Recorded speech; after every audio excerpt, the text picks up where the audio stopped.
This is a picture of COVID-19 virus. You probably have seen it many times in the news.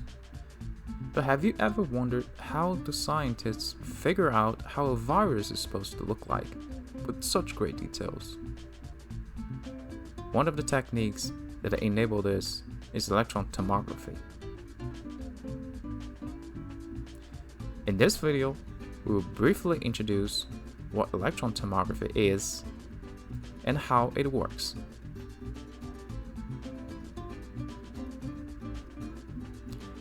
Let's start from some general experience. Some of us probably have had X-ray scanning before in a hospital. We use X-ray because our body is transparent to it. But it is not completely transparent because the X-ray interact differently with different parts of our body, leaving different shades on the film or in a detector. This is due to the differences in chemical composition and densities of our tissues.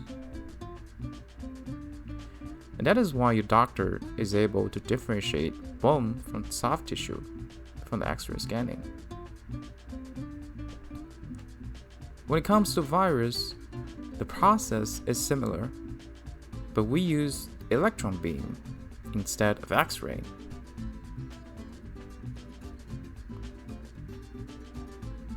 This is because the wavelength of X-ray is too large to resolve the structural details of such a small object like virus.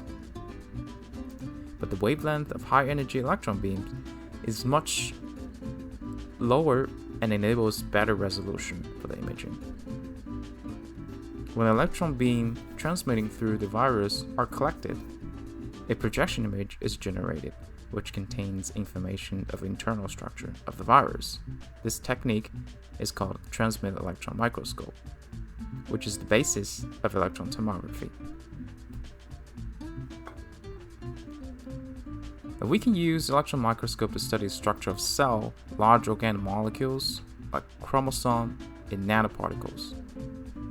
These are typical length scales that electron microscope deal with. In its best capability, we can even see single atom in the image.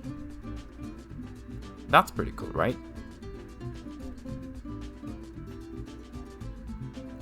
Okay, now we've talked about how a 2D projection image is obtained. What about if we want full understanding of the 3D structure?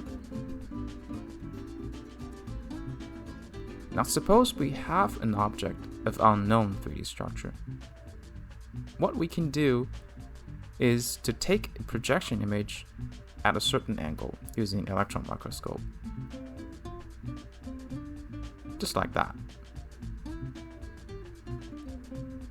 Then we can take another one from a different angle. Now we have two projection images. And we can certainly take another one from the third angle. Now we can repeat this process as many times as we want until we feel confident that enough information is collected. What we end up with is a series of projection images. If we play them together, just look like an animation. Now these images goes into the computer where the exact 3D structure is calculated. This entire process is called reconstruction, and that is how electron tomography works in a nutshell. Again, electron tomography not only shows us the shape and surfaces of an object, but also allows us to look inside and understand the internal structure. In this case, we're looking at the structure of lead selenide quantum dot material.